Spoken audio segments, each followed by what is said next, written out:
So we will start with Prasenjit ji. हमारे पुराने मित्र industry के हैं तो recently I got a news he joined 360 और आज लकीली मुझे बोला गया 2 मिनट पहले कि आपको मॉडरेट करना है और प्रसन्नजीत जी सामने आ गए तो विल स्टार्ट विथ यू. पहले आप अभी क्या रोल में है, 360 क्या डिफरेंट काम कर रहा है बाकी म्यूचुअल फंड इंडस्ट्री से, थोड़ा हमें ज्ञान दीजिए. Thank you Manoj ji and thank you यहाँ पे जितने भी गुड़ीगण आए हुए हैं उन सभी को मेरा नमस्कार. एंड मैं शुक्रगुजार हूँ फाइनेंशियल फ्रीडम फ्रेटर्निटी का जिन्होंने हमें ये मौका दिया कि मैं यहाँ पे 361 की तरफ से आपके सामने कुछ वक्तव्य रख सकूँ.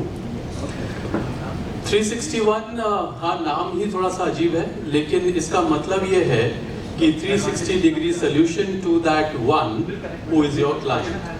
So if a client comes in, he should be provided a 361 degree solution to any financial problems or any problem that he or she brings to us. That's about the name. The AMC earlier was known as IIFL AMC. 2022 में इसका नाम बदल के 361 AMC हुआ.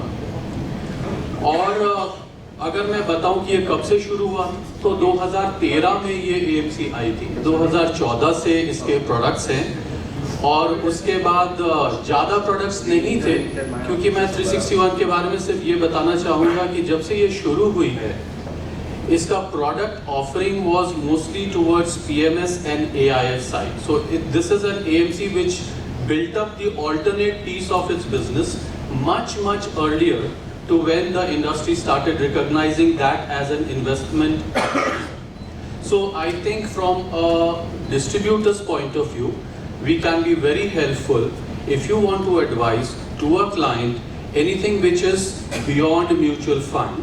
Mutual fund definitely is the core, product proposition, but PMS and AIF, out of the 70,000 crore that we manage as asset under management for our clients, 60,000 crores is in PMS and AIF. And as I speak, my marketing team is getting ready to create the creative that 361 has just crossed 10,000 crore of AUM on the mutual fund side. So we have just come into that 5-figure AUM. So so that's I think primarily the essence of 360. It is there in the mutual fund space, but it is very strongly there on the PMS side as well as on the AIF product offerings. So that's about it, I guess. Yeah, thank you Prasannajit. अभी आप join करने के बाद 361 का share भी ऊपर जा रहा है, 800 के करीब है. So देखते हो 4 डिजिट कब जाता है, but it's doing good. Thank you very much. One thing, I think this was a part of the question. I look after the region of rest of Maharashtra for 360 and I'm trying to develop the franchisee beyond the 361 wealth or the wealth outfits which are there which were selling PMS and AIF, and I'm trying to develop the MFD piece of the business with the MF propositions as well. And I'm trying to help the MFDs who want to develop the business on the PMS and AIF side. Yeah, great. Thank you, Prasenjit. Now I request our friend from New Delhi, Anand, who is representing Tap Invest, just to share about Tap Invest. And I heard that your offering in date is around 18%. So how you manage that? How is what is the risk involved, and how our distributor community can get benefit from Tap Invest? Can you share that? So perfect. Thank you so much for this opportunity, specifically to connect by. And sorry that I am actually having a very sore throat. So please bear with me, and I hope I'll be clear.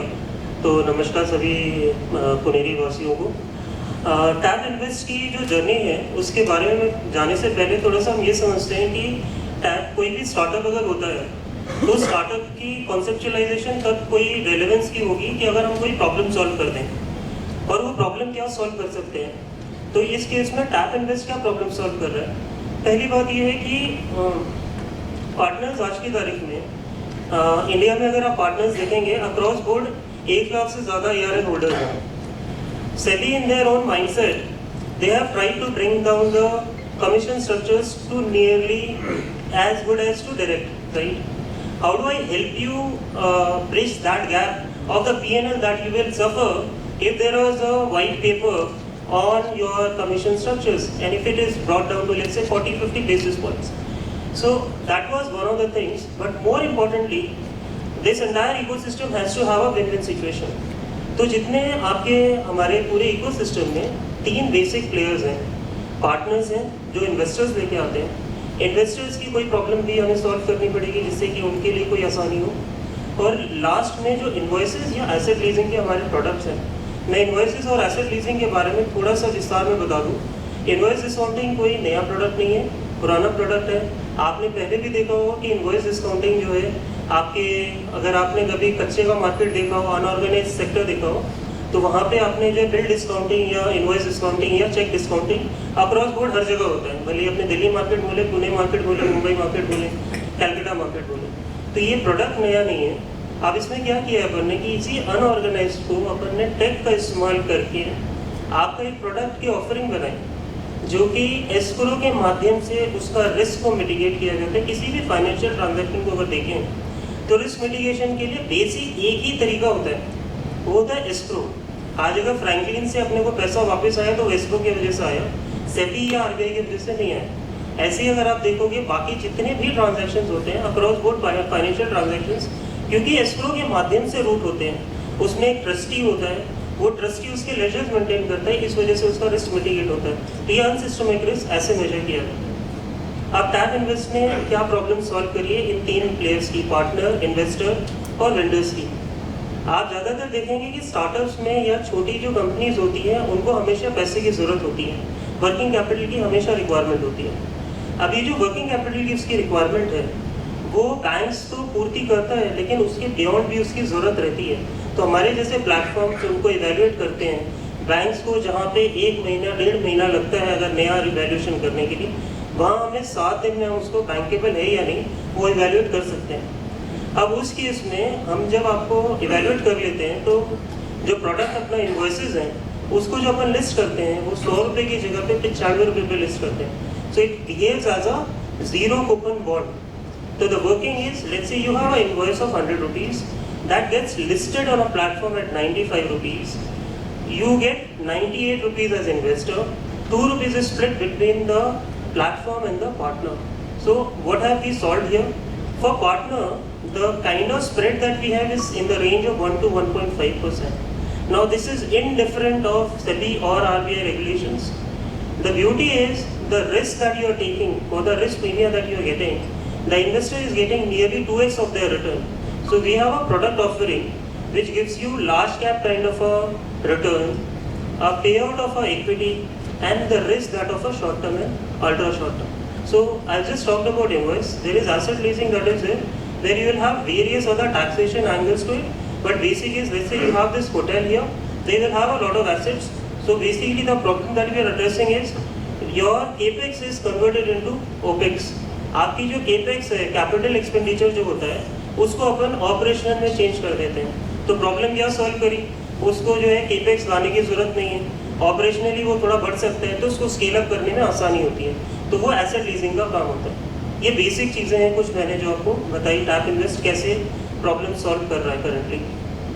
Yeah, thank you, Anand. I will again come back to you, but I will go to marathon man here. My old friend Rohit, जो मुझे marathon दौड़ते हुए काफ़ी बार दिखता है. तो Rohit, what you are representing now and what are the product offerings? I think अपनी thank you so much for giving us opportunity. And ज़िंदगी में हमेशा कुछ ना कुछ चीज़ें होती है जो आपका इंटरेस्ट एरिया ख़त्म हो जाता है. 4 महीने से मैं दौड़ नहीं पा रहा हूँ and the result is in front of you. So if I talk about the quota, okay, so we always believe in the one quotation which Nilesh sir has given us कि सारथी जरूरी है. So थोड़ी spiritual बात है. द्वापर युग में जब युद्ध हो रहा था महाभारत का, उस टाइम पे अगर श्री कृष्ण भगवान नहीं रहते तो पांडव को युद्ध जीतना नामुमकिन था. वैसे ही आज के कलयुग के टेन्योर में आप लोग अगर नहीं रहेंगे तो क्लाइंट को फिनेंशियल गोल अचीव करना बहुत मुश्किल होगा. सो आई would like to thank all of you and kudos to all of you to helping to the client to achieving the financial goal. So nothing special from the Kotak. So we always believe in this quotation, and some of the glimpse and some of the activity we are doing to helping to our distributor to achieve their goal. First, the one is the vision frame. In vision frame, what we are doing, we are providing the AUM of the particular distributor along with the targeted AUM along with the SIP book. So this is called the vision कि एक साल के बाद आप खुद को कहाँ देखना चाहते हो, और उसके लिए जो मार्केट का डेटा है उसके accordingly we are sharing to the distributors. Second thing, we always give insight to our distributor that what industry trend is there, whether you are competing the industry pace or not. Industry क्या चल रहा है, industry में equity flow क्या हो रहा है, date में फ्लो क्या हो रहा है, इंडस्ट्री का ट्रेंड क्या है और अपना ट्रेंड क्या है. ओके, और उसके accordingly we always provide the data insight to our distributor to helping to understand कि किस इंडस्ट्री में पैसा लग रहा है, किस कैटेगरी में पैसा लग रहा है, मेजर कैटेगरी कहाँ पे हो रही है. तो these things are there. That is on portal. Your portal, everything is available. Okay, we are doing, this is the one-to-one interaction. Third is the Business Hub. Business Hub is our online platform. This is the app where we providing all the live investor data to particular distributors. Along with that, distributors के जो भी client हैं, उनके birthdays में वो greeting भेज सकते हैं अपने क्लाइंट को विश कर सकते हैं. Now all the financial transaction through executed through the Business Hub portal. बहुत सारे स्टेटमेंट्स हैं, कैपिटल गेन स्टेटमेंट है, वो जनरेट कर सकते हैं. सो these are the things which we are trying to improvise and we are trying to improve ourselves, that कि कैसे हम अपने डिस्ट्रीब्यूटर्स फर्टिलिटी को हेल्प कर पाएँ उनके बिजनेस को ग्रो करने के लिए. Thank you so much. Yeah, thank you. Now my friend जो इंडस्ट्री में काफ़ी सालों से था, अभी लेन देन की कैप पहनी उसने, और काफ़ी गोल्ड सिल्वर कुछ ना कुछ मैं देख रहा हूँ यार, क्या हो रहा है. Vijay, welcome you over here. And काफ़ी वेट भी रिड्यूस किया आपने, तो ये लेन देन क्लब काफ़ी भगा रहा है आपको, या क्या है कंपनी के बारे में ज़रा बताइए. So very good evening to everyone. मेरा नाम विजय कड़ू है. तो 12-13 साल से म्यूचुअल फंड इंडस्ट्री में था. सर के साथ काफ़ी सालों से रिलेशन है. तो यस सर, रेट तो लूज़ हुआ है, पर ये क्या होता है, ये मेहनत है. जैसे म्यूचुअल फंड में शुरुआत में सभी लोगों ने की थी, तो इसीलिए ये स्टेबल हो गई इंडस्ट्री. तो यही सोच के मैं भी ये इंडस्ट्री में आया हूँ. So this industry is one of the booming industry which is going on from last 7-8 years, and अभी रिटेल में इसका पार्टिसिपेशन हो रहा है. तो जस्ट एक थॉट देना चाहता हूँ कि रिटेल इंडस्ट्री है क्या. ये इंडस्ट्री काफ़ी पुरानी है, अनऑर्गेनाइज थी काफ़ी. तो बार्टर सिस्टम के बाद से ये इंडस्ट्री है एग्जिस्टिंग्स में. बार्टर सिस्टम के बाद करेंसी आया, करेंसी के बाद जिसके पास ज़्यादा था और जिसको ज़रूरत था तब वो देता था ब्याज से. तो ये ब्याज वाली इंडस्ट्री है, जहाँ पे अलग अलग स्टेट में अलग अलग नाम है. अपने पुणे में महाराष्ट्र में ब्याज का इंडस्ट्री है. तो ये ब्याज का इंडस्ट्री जो है ये चल रहा था. और ये जैसे म्यूचुअल फंड भी डेवलप मार्केट में पहले आया, वहाँ पे ग्रो हुआ, वहाँ पे मैच्योरिटी आई, फिर डेवलपिंग मार्केट में आने लगा. तो ये भी इंडस्ट्री 2005 से यूरोप और यूएस में एग्जिस्टेंस में है. तो यूरोप में एक कंपनी है ZOPA, which is zone of potential agreement, ये नाम है पूरा. तो उसके अंदर जो है ये इंडस्ट्री को 2021 में यूके गवर्नमेंट ने डिजिटल बैंकिंग का लाइसेंस दिया हुआ है. So they are moved all their peer to peer बोला जाता है, P2P. ये पूरा इंडस्ट्री P2P का बैंकिंग, डिजिटल बैंकिंग पे मूव किया है. So in coming future India में भी यही फोरकास्ट है कि ये ऐसे जाके आगे होकर डिजिटल बैंक्स बनेगी. सो बेसिकली ये इंडस्ट्री के अंदर क्या होता है कि जब RBI ने देखा कि ये इंडस्ट्री में जो है टेक्नोलॉजी का बहुत यूज़ हो रहा है, और वी एज एन इंडिया एक बैकबोन है पूरा ग्लोब के लिए टेक्नोलॉजी के लिए. तो बाय डिफ़ॉल्ट ये इंडस्ट्री इंडिया में आने वाली थी. तो RBI ने इसका एग्जामिन करना चालू किया, एक कंसल्टेशन पेपर निकाला, और उन्होंने देखा कि 3 सालों में ये इंडस्ट्री 3 मिलियन से 440 बिलियन तक ग्लोबली हुई है। तो ये ज़रूरी समझा कि इंडस्ट्री को स्टार्टिंग में ही रेगुलेट करना ज़रूरी है। 2016 में, अप्रैल 2016 में कंसल्टेशन पेपर निकाला और अक्टूबर 2017 में इन्होंने आरबीआई ने ये इंडस्ट्री को रेगुलेट करना चालू किया। तकरीबन 23 कंपनीज को लाइसेंस दिए हुए हैं P2P के, 6 से 7 एक्टिव है इंडस्ट्री में। अभी तक जो है लोन डिसबर्समेंट जो किया है ये इंडस्ट्री ने तकरीबन 30,000 करोड़ का लोन डिसबर्समेंट किया हुआ है। I am talking about the industry, not about my only company.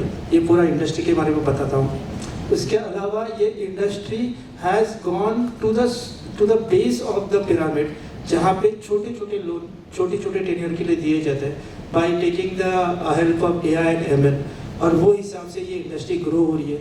अभी तक जो जितने भी UPI कंपनीज थे जो कॉर्पोरेट स्ट्रेटेजिक टाइप थे उनके थ्रू हो रही थी। अभी ये इंडस्ट्री जो है जब एक मैच्योरिटी आ गई है तो अभी रिटेल में उतर के through the help of the MFDs which had make this mutual fund industry such big, ये हिसाब से MFDs का हेल्प लेके आगे ग्रो करना चाहती है। Thank you. Thank you. एक बात तो विजय की बोलूँगा कि जब से मैं उसको जान रहा हूँ, एक रिलेशन रखने वाला आदमी करके मैं काफ़ी आपको कहीं भी रहो तो याद तो जरूर करूँगा। Thank you sir, thank you. And now the smart handsome guy sitting here about volt. तो काफ़ी लोग वोल्ट के बारे में पूछ रहे, तो Kapil is here.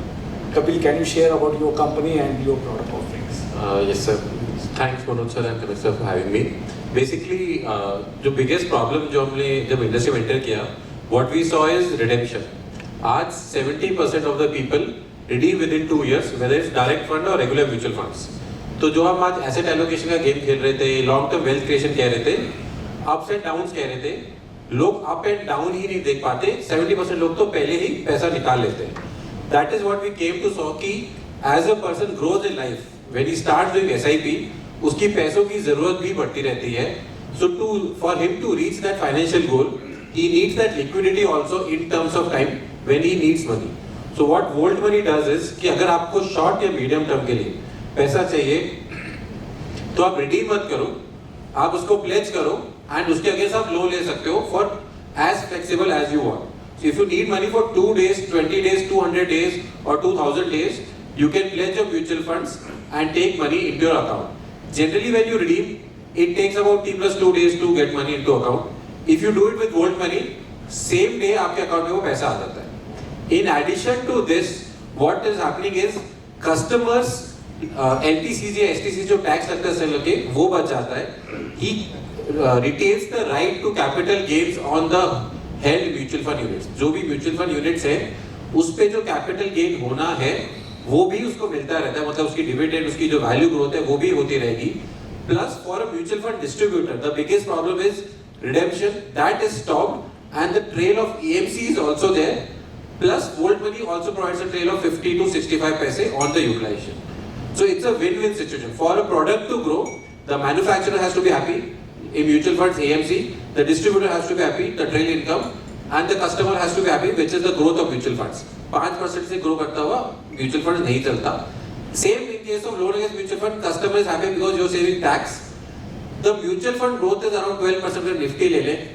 Interest rate is way lower than that, it is 10.49%, right? And in addition to that, you get liquidity. It's like a proxy savings account for the customer. How do you get it? If I have an equity mutual fund of 10 lakh rupees, as per RBI मुझे 50% तक उसका पैसा मिल सकता है. So it takes me 5 to 10 minutes to get 5 lakh rupees on the 10 lakh rupees mutual fund. अगर मेरे पास 10 लाख का debt mutual fund है तो अप टू 80% तक मिल सकता है, तो मुझे 8 लाख रुपए तो मिल ही जाएगा. अब आप सोचेंगे लैस नया तो नहीं है, कौन लैस यूज लेता है? So let me be very clear. Who uses LAS? If you see Adani, Ambani, everyone in the market who's an ultra HNI uses LAS to get the liquidity against the market. Everyone is using LAS, and now people who started investing by mutual funds, they have to change their thinking and have to start getting LAS to become that wealthy and retain their mutual funds so that they can reach their financial goal. The whole point of everything is कि मैं 10 साल 15 साल जो financial goal है वो reach कर पाऊँ. एक very clear example जो मैं देना चाहूँगा is अगर हम LIC देखते हैं आज, LIC का अगर हमने रेडियो पे ऐड सुना हो, LIC बोलता है जीवन के साथ भी जीवन के बाद भी 10 साल का लॉक-इन है, 20 साल का लॉक-इन है, पैसे रिडीम नहीं होंगे, correct, but loan against LIC मिल जाएगा. म्यूचुअल फंड्स में हमने क्या कहा आप इन्वेस्ट कीजिए, जब पैसा चाहिए लिक्विड स्कीम में ले जाओ। आप 10,000 चाहिए या 10 लाख चाहिए, फर्स्ट पॉइंट क्या है, चलो म्यूचुअल फंड रिडीम कर लेते हैं। And that is the biggest problem that is coming with mutual funds. अगर मैं एक क्वेश्चन पूछूं, what is the loan book against LIC today? Any idea? Total loan book against LIC policy it is 1.5 lakh crore. कुछ AMCs का AUM भी नहीं है इतना। 1.5 लाख करोड़ का लोन बुक है LIC के against, and that's how LIC is going, and it's not even comparable to mutual funds. Whereas अगर आप mutual funds देखेंगे, it's negligible leveraged. So we need to, like we have told कि mutual fund सही है, we need to tell mutual fund सही है if held for long term. Similarly, loan against mutual funds भी सही है अगर आपको liquidity चाहिए. Do not redeem your mutual funds ever. Where you can see the risk of, I will start the second round, we will finish next very quick now, one minute. Where you find the risk in world money, like where you find that NPA बन सकता है या what are the reasons you can see? So मैं दो perspective लेता हूँ। Gold money perspective से कोई रिस्क नहीं है, बिकॉज सिक्योर्ड लोन है। जैसे गोल्ड लोन लेते हैं तो गोल्ड गिरवी रखा, नहीं देंगे 70% LTV होता है, गोल्ड सेल ऑफ होके पैसा रिकवर होता है। In mutual funds it is way simpler. मुझे तो यूनिट लेवल पे प्लेज करना है। If you do not pay it back after a given time period, I can sell those mutual funds and recover, as simple as that. तो अगर कोई 1 लाख का mutual fund pledge करता है, 50,000 रुपए लेता है, इज पेइंग इंटरेस्ट मंथली मोटा मोटा 450-500 रुपए आएगा। अगर आप वो इंटरेस्ट पे कर रहे हो, प्रिंसिपल अपनी इच्छा से वापस पे कीजिए, I am happy. If you do not pay and after multiple reminders like every month 7th को इंटरेस्ट पे करना है, then we have the right to liquidate to recover the due amount only, पूरा नहीं recover कर सकते। From a customer perspective क्या ध्यान रखना चाहिए हमें, इज कि ये सिक्योर लोन है तो सिक्योरिटी के वैल्यू पे डिपेंडेंट है। सिक्योरिटी का वैल्यू गिर जाएगा तो लोन का टोटल जो LTV दे सकते हैं वो भी गिर जाएगा। तो मैंने 1 लाख का म्यूचुअल फंड पे लोन लिया 50,000 का, RBI बोलता है 50% तक आप रख सकते हो। अब वो 1 लाख कल को 95,000 हो गया, लेट्स से मार्केट गिरा 95,000 हो गया, तो 50% तक मिल सकता है। 50% वुड बी 47,500। तो अगर आपने 50,000 यूज लिया है तो 2,500 का शॉर्टफॉल हुआ। अब ऐसा नहीं होता कि शॉर्टफॉल हुआ तो मैं उसी टाइम सेल कर दूंगा। I will give you 7 days to regularise. Customer को 7 days मिलेंगे रेगुलराइज करने के लिए। What can he do? 2,500 रुपए कैश पे कर दो, इंस्टेंटली रेगुलराइज हो जाएगा। 5,000 का प्लेज कर दो तो भी रेगुलराइज हो जाएगा, बिकॉज 50% मेंटेन करना है। थर्ड इज मार्केट रुक गया तो अपने आप रेगुलराइज हो जाएगा। If the customer does not pay back in 7 days sir, You will sell the unit. तब वो उतना पार्ट सेल होगा, पूरा 50,000 सेल नहीं होगा, उतना पार्ट रिकवर होगा। So that is something, it's a technical product. हमने इसके लिए सर हम लोग अपफ्रंट 45% ही देते हैं। अगर कस्टमर या MFD बोलता है हमें कि इसको 50% कर दो, we tell them sir margin call बता दो, बिकॉज आपको सर्विसिंग के लिए the question. Thanks, Kapil.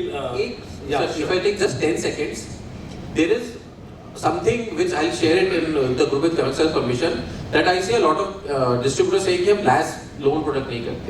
So there is a fraud that is going very recently in the market, and you must read about this, is कि एक customer को loan against mutual fund चाहिए था, ठीक है, वो बैंक के वो MFD पास के MFD का मैं करता नहीं हूँ, कैफे म्यूचुअल ने कवर्ड है ये। He went to the bank, bank ने कहा हम आपको लोन अगेंस्ट म्यूचुअल फंड दे देंगे, banks can do up to 20 lakh, उससे ज्यादा अलाउड नहीं है, बट उन्होंने कहा चलो 10 लाख का हम दे देंगे। What the bank percentage is कि मैं आपको तभी दूंगा जब आप अपना ARN शिफ्ट कर दोगे to existing mutual fund distributor to bank. It is reported in Cafe Mutual. That's why all MFDs should now know कि loan against mutual fund exist करता है और कैसे करना चाहिए। And if you want to do it, do a parallel with both and try it out. For this only, we have waived off the processing for mutual fund distributors to try the product. अगर आज अपना line आप open करते हैं, वो 1,000 का जो processing fee है वो भी हम रिफंड कर देते हैं, so that you can try, and if you don't like it, close it अगले दिन, right? Zero loss to you, but you know, and your customer is safe in terms of that. With the ARN change coming in place, there will be a lot more things happening like this. Yeah, thank you, Kapil. Now we'll go to Vijay. Vijay, RBI के regulations काफी हमने देखे P2P में आ रहे हैं, तो what future you can see and how distributor can go to their customer, their investors and sell this product? Very quick, 1 minute. Yes. तो RBI काफ़ी एक्टिव है, क्वार्टर बाय क्वार्टर रेगुलेशन ला रही है। रिसेंटली उन्होंने इंस्टेंट विड्रॉल ये जो concept था इसको भी बंद करने के लिए इंडस्ट्री को कहा गया है। इसके अलावा मैं अगर डिस्ट्रीब्यूटर पॉइंट ऑफ व्यू से सोचूं तो देखिए मेरा जितना एक्सपीरियंस है वो हिसाब से आपका जो भी इन्वेस्टर होता है वो खुद का भी इन्वेस्टमेंट एलोकेशन करता है। जैसे आपके पास देता है इंश्योरेंस इतना जाना चाहिए, इन्वेस्टमेंट इतना होना चाहिए, पर वो बैंक एफडीज या एनबीएफसी एफडी वो खुद से करता है, या एनबीएफसी एफडी शायद करता होगा इन दैट वे। बट यहाँ पे क्या है, ये प्रोडक्ट के अंदर आपको जो रिटर्न्स है ओके एक सर्टन अप टू देके एक रिटर्न्स दिया जाता है which is very good double digit returns which you can give to your investors. इस हिसाब से इन्वेस्टर्स का रिटर्न का जो पोर्टफोलियो का रिटर्न है वो भी बढ़ जाता है, और साथ ही साथ मोस्ट इम्पॉर्टेंट आपका रेवेन्यू के लिए एक और पैकेट बन जाता है वॉलेट में, तो वहाँ से आप और रेवेन्यू जनरेट कर सकते हैं और इन्वेस्टर्स का जो पोर्टफोलियो है उसके अंदर अच्छा क्वेश्चन दे सकते। सो जब फिक्स इनकम एसेट में जैसे equity is always up and down, वो एक साइकिल है, और एक फिक्स इनकम एक होता है कि जहाँ पे आप एसेट एलोकेशन करते हो तो एक क्वेश्चन दे सकते हो पूरे पोर्टफोलियो। तो ये एक प्रोडक्ट है जहाँ पे आप अपने इन्वेस्टर का 10-12% एलोकेशन देके उसको एक क्वेश्चन दे सकते हो। Thank you. Thank you, Vijay. Give it to Prasenjit, sir. Prasenjit, just share in 1 minute future of PMS and AIF. Anyway, we are all mutual fund distributors, you know. PMS, AIF को कितना seriously लेना चाहिए? Your thought on that? देखिए, आप seriously नहीं लेंगे तो कोई ले रहा होगा। PMS और AIF का जितना फास्ट ग्रोथ हो रहा है और इसमें बैंकिंग और नेशनल डिस्ट्रीब्यूटर्स का काफ़ी बड़ा हाथ है, MFDs उसमें थोड़ा सा पीछे है इस वक्त, लेकिन मुझे लगता है कि आने वाले दिनों में जैसे जैसे आपके क्लाइंट की अफ्लुएंस बढ़ती जाएगी तो शायद आपको भी इस प्रोडक्ट की और ज़्यादा जानकारी की ज़रूरत पड़ेगी। और मुझे ये भी लगता है कि जब आपके पास कोई HNI या अल्ट्रा HNI होता है और अगर उसको ये नहीं मालूम है कि आप PMS और AIF पे भी एडवाइस करते हैं या ये प्रोडक्ट आपके पास भी शेल्फ पे अवेलेबल है, तो होता क्या है कि वो क्लाइंट को कोई ना कोई बैंकर या एनडी जाके एक PMS और AIF, अगर मैं थोड़ी चलती भाषा में कहूँ तो चिपका ही देता है, और वो आपके पास डिस्कस करने भी नहीं आता, वो आपके पास पूछने भी नहीं आता, क्योंकि उसे मालूम ही नहीं है कि PMS और AIF आप भी उसको ऑफर कर सकते हैं। तो मुझे ये लगता है कि आपके जितने भी HNI क्लाइंट्स हैं जो एक 50 लाख का टिकट साइज या 1 करोड़ का टिकट साइज अफोर्ड कर सकते हैं, उनको कम से कम आप बताएं कि हाँ PMS और AIF में भी आपकी दिलचस्पी है और आप उस प्रोडक्ट को बाखूबी उनको भी दे सकते हैं। नहीं तो क्या होगा कि there will be a mis selling to your client, that part of the money will never come to you, neither the client will come and discuss with you about that product, and you will not be able to guide the product to avoid a mis-selling opportunity, if at all that is there. So now in that case मुझे लगता है कि इसका बहुत ही तेजी से इसकी ये मतलब इसका ग्रोथ हो रहा है, और इसका AUM आज जिस जगह पे है और 8-8.5 लाख करोड़ का मैंने ग्रोथ देखा था लास्ट टाइम, तो मुझे लगता है कि इस जगह पे म्यूचुअल फंड इंडस्ट्री को आने के लिए कई डेकेड्स लग गए थे। तो वहाँ पे इतनी फास्ट ग्रोथ हो रही है, कुछ 250 PMS प्रोडक्ट्स हैं, कुछ 950 AIF प्रोडक्ट्स हैं बाज़ार में इस वक्त अवेलेबल, और कुछ 150 से ज़्यादा आउटफिट्स हैं। म्यूचुअल फंड कितने हैं आपको मालूम है, लेकिन 150 से ज़्यादा आउटफिट्स हैं जो PMS और AIF प्रोवाइड करते हैं। तो यहाँ पे मिस सेलिंग होने की चांसेस भी बहुत ज़्यादा हैं अगर आप आपके क्लाइंट को गाइड नहीं करेंगे तो, और उसके लिए हम हैं, क्योंकि हमारा एक प्रोसेस ड्रिवन अप्रोच है इस बिज़नेस को, और पिछले 10 सालों में इस बिज़नेस को हमने काफ़ी बाखूबी इसको डेवलप किया है, काफ़ी बड़ा किया है। तो मुझे लगता है कि हम आपकी मदद शायद और उसे बेहतर कर सकेंगे, ऐसा हमें लगता है। लेकिन मुझे आपके हिसाब से लगता है कि आपको भी आपके क्लाइंट को बताना चाहिए कि PMS और AIF products as an investment option available हैं, और उसकी तरफ आपको ध्यान देना चाहिए। Perfect. Thank you, Prasenjit. Rohit, I don't want to ask you any question. Anything you want to share? Because then he will close. Achha. So I recommend all of you to do the asset allocation, because let me share you the data point. If you look at the 10 years large cap, if the valuation part, the large cap valuation is at par, around the 5% premium from the long term average, and the mid cap, small cap is slightly trading on the premium around 25 to 32%. So overall markets काफ़ी तेजी में है, जब market तेज़ी में रहता है, मेरा भी मनी कंट्रोल जब मैं ओपन करता हूँ, देखता हूँ इतना प्रॉफिट हो गया, बहुत खुशी मिलती है।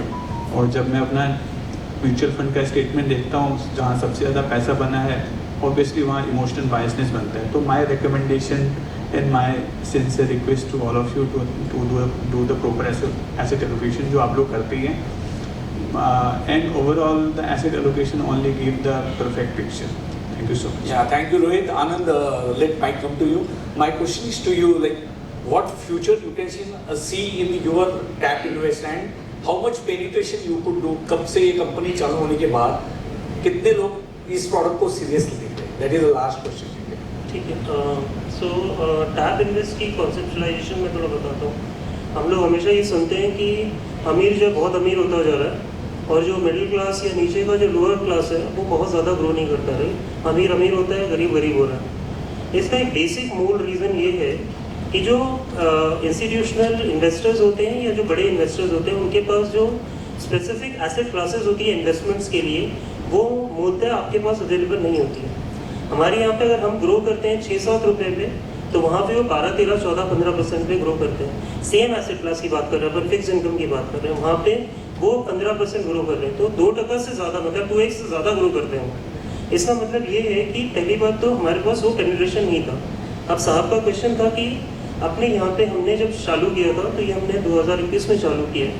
From zero we have scaled up direct का बिजनेस, मतलब पार्टनर नेटवर्क हमने अभी फेब में चालू किया है। उससे पहले हम लोग जो है सिर्फ direct through SEO and SEM से कर रहे थे। हम 40 करोड़ महीने की इनफ्लोज लेके आते हैं। आज की तारीख में हमारा 300 करोड़ से ऊपर का फ्रेश इनफ्लो का वो है। आप ऐसे इसको इस चीज़ से समझें कि इनवॉइस डिस्काउंटिंग का जो प्रोडक्ट है वो 3 महीने के अंदर मैच्योर हो जाता है। तो हर महीने मैच्योरिटी आती है और फिर वापस से पैसा आता है, और ये सारा पैसा अभी मूलतः सिर्फ डायरेक्ट से आ रहा है। तो आप समझ सकते हैं कि इसका पोटेंशियल कितना है अगर पार्टनर नेटवर्क में एक बार एनेबल हो गया तो।